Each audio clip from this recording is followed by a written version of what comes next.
कहा जाता है कि यदि इतिहास को भुला दिया जाता है तो वही गलती फिर दोहराई जाती है। ऐसा मैंने क्यों कहा है? ऐसा मैंने इसलिए कहा है, शायद आज हमारा देश फिर वही गलती दोहराने जा रहा है। हाँ जी हाँ, हम बात कर रहे हैं नीली नरसंहार की।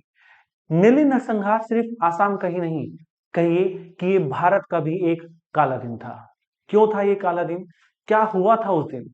लगभग लगभग 3000 मुसलमानों की हत्या सिर्फ और सिर्फ 6 घंटे में। ऐसा क्या था इस नीली नरसंहार के पीछे, और आज फिर से ये क्यों सुर्खियों में है? आइए जानते हैं इस वीडियो के माध्यम से। तो कारण क्या है? आखिर क्यों 42 साल बाद सरकार इस रिपोर्ट को फिर लाने जा रही है? क्यों 42 साल तक की रिपोर्ट हमारी जनता के सामने नहीं आई है? और क्या अब ऐसी मजबूरी है कि सरकार 42 साल बाद इस रिपोर्ट को विधानसभा में पेश करने जा रही है? आज की इस वीडियो में 5 मेन क्वेश्चंस हैं इस देश की जनता के लिए। पहला क्वेश्चन, आखिर क्यों ये नरसंहार हुआ? इसके पीछे का कारण क्या था? दूसरा मेन क्वेश्चन ये है कि इस नरसंहार में हुआ क्या था? Then the third one is, इस नरसंहार के बाद क्या हुआ? क्या दोषियों को सजा मिली? क्या दोषियों पर कोई कार्रवाई हुई? और चौथा क्वेश्चन, 42 साल तक इस रिपोर्ट को क्यों दबाया गया? क्या गवर्नमेंट का कोई प्रेशर था? क्या सरकार नहीं चाहती थी ये रिपोर्ट सामने आए? और आखिर 42 साल बाद ही क्यों ये रिपोर्ट सामने आ रही है? तो आइए समझते हैं इन एक एक करके इन पांचों सवालों के जवाब क्या है। तो सवाल ये है कि आखिर 42 साल बाद ये रिपोर्ट क्यों है? क्या कारण है? क्या ये कोई साजिश है किसी रिपोर्ट का इस समय आना? क्यों मैं ऐसा कह रहा हूं? क्योंकि अगले साल आसाम में विधानसभा चुनाव है। आखिर आसाम की सरकार यानी कि हमारे आसाम के मुख्यमंत्री हेमंत बिस्व शर्मा क्यों चाहते हैं कि विधानसभा चुनाव से पहले ये रिपोर्ट जनता के सामने लाई जाए? क्या इसके पीछे कोई सांप्रदायिक चाल तो नहीं है? आइए समझते हैं इस वीडियो में। तो आखिर कारण क्या था? क्यों हुआ नीली नरसंहार? इसको अच्छी तरह से जानने के लिए हमें थोड़ा सा पीछे आना होगा। बात है सन 1970 की। 1970 में इंदिरा गांधी ने 40 लाख बांग्ला भाषी मुसलमानों को, जो कि बांग्लादेश से आए थे, उनको वोट करने का अधिकार दे दिया। इस वोट करने के अधिकार से आसाम की जनता में एक गुस्सा पैदा हो गया। उसके बाद हुआ पाकिस्तान का विभाजन। पूर्व पाकिस्तान यानी कि इस समय जो बांग्लादेश है, 1971 और 1971 के बाद बहुत सारे बांग्ला भाषी मुसलमान फिर से आसाम में आने लगे। इस वजह से हुआ क्या? इस वजह से आसाम की भौगोलिक स्थिति खराब होने लगी। बस यही कारण रहा है इस नीली नरसंहार का। आसाम के लोगों को ये बिल्कुल पसंद नहीं आया। बांग्ला भाषी मुसलमान लोग आसाम की भौगोलिक स्थिति को खराब कर रहे थे, उनकी संपत्ति पर कब्जा कर रहे थे, उनकी प्रॉपर्टी को अपनी प्रॉपर्टी बना रहे थे। तो फाइनली साल आता है सन 1983 और राष्ट्रपति शासन लगता है आसाम के अंदर। राष्ट्रपति शासन लगा हुआ था और इंदिरा गांधी ये चाहती थी कि सन 1983 में चुनाव कराए जाए। पर चुनाव कराना इतना आसान नहीं था क्योंकि लोगों में नाराजगी बहुत थी। आसाम के लोगों में नाराजगी बहुत थी। नाराजगी का कारण क्या था? नाराजगी का कारण था कि जो 1983 में चुनाव कराए जाए वो नई इलेक्शन लिस्ट पर यानी कि नई वोटर लिस्ट पर कराई जाए। 1979 में यानी कि 1979 में जो वोटर लिस्ट बनी थी उसको फिर से रिवाइज कराया जाए और जो नई वोटर लिस्ट है उस पर चुनाव हो। पर कुछ माइनॉरिटी ग्रुप्स ऐसे थे आसाम में जो ऐसा नहीं चाहते थे। वो चाहते थे सन 1979 की वोटर लिस्ट पर ही चुनाव हुए और हुआ भी ऐसा। सन 1983 में इंदिरा गांधी ने आसाम का दौरा किया। गनी खान चौधरी उस समय कांग्रेस के बहुत बड़े नेता माने जाते थे। उनके साथ इंदिरा गांधी ने आसाम का दौरा किया और ऐलान कर दिया कि आसाम में सन 1983 में ही चुनाव होंगे और 1979 की वोटर लिस्ट पर ही चुनाव होंगे। नई वोटर लिस्ट रिवाइज नहीं की जाएगी। तो 1970 में एंट्री होती है बांग्ला भाषी मुसलमानों की आसाम के जिलों में और 1970 से लेके 1983 तक ये एंट्री लगातार चलती रहती है और लगभग लगभग कम से कम 50 लाख बांग्ला भाषी मुसलमान आसाम में एंटर कर जाते हैं। इसी वजह से आसाम के जो स्टूडेंट यूनियन थी उनके अंदर एक भारी रोष पैदा हो जाता है और इसी वजह से होता है नीली का नरसंहार। ना ही सिर्फ नीली का नरसंहार बल्कि उसके आसपास पूरे 14 गांवों में एक नरसंहार पैदा होता है और ये सिर्फ आसाम की जनता के लिए ही नहीं, मैं तो कहूंगा ये पूरे भारत देश की जनता के लिए बहुत ही भयंकर नरसंहार साबित हुआ।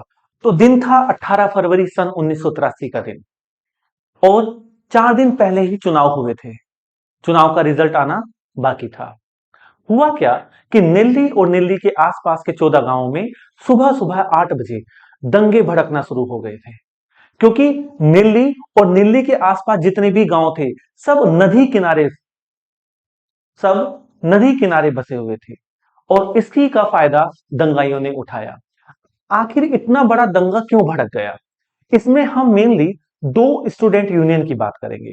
हम पहला एक स्टूडेंट यूनियन की बात करेंगे, वो था आसू यानी कि आसाम स्टूडेंट यूनियन, और दूसरा यूनियन था AAMSU, all Assam minority student union.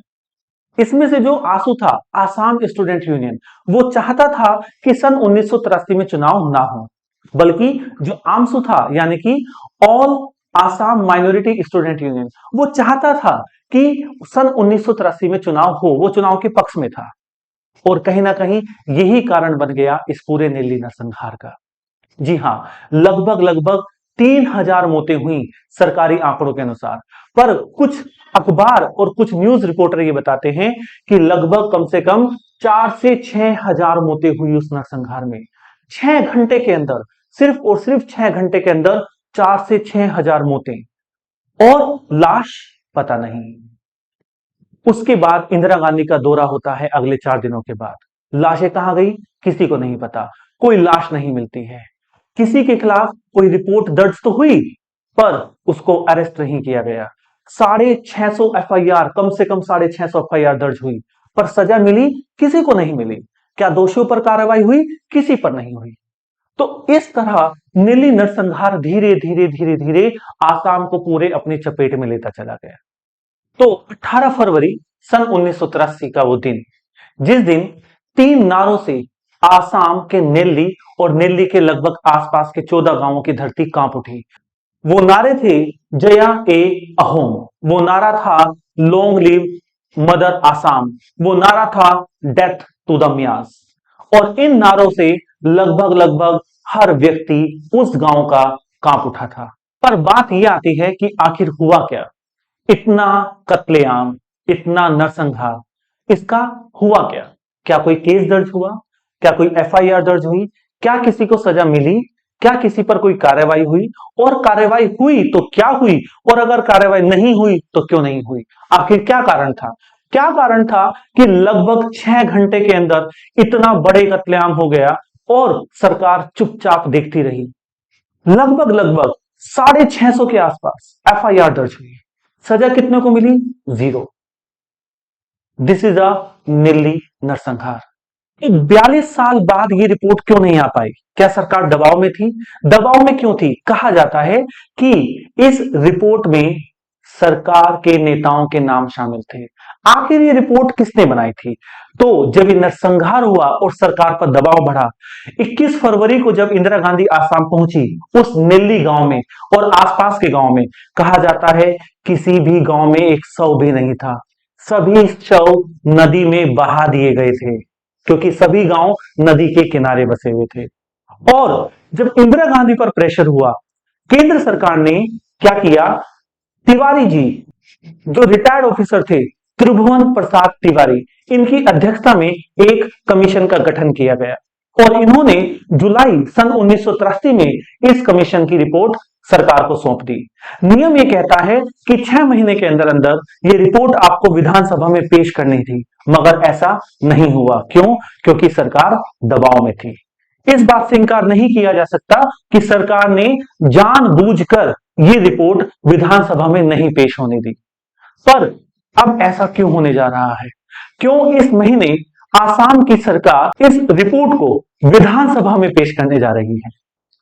अंतिम सवाल, क्या नेल्ली नरसंहार सांप्रदायिक दंगा था? क्या ये हिंदू मुसलमान के बीच की एक लड़ाई थी? जवाब है नहीं।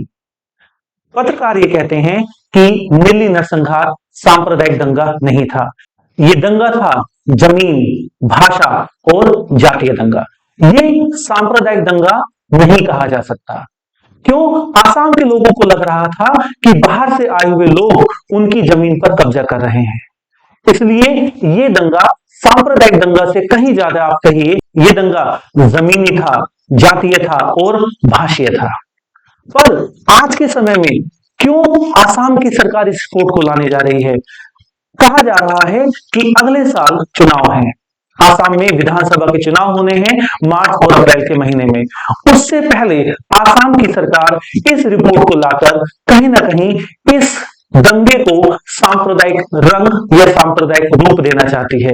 आपका क्या विचार है और आप क्या सोचते हैं इस सरकार के कदम पर? आप कमेंट बॉक्स में लिखिए और हमें बताइए। Thank you everyone.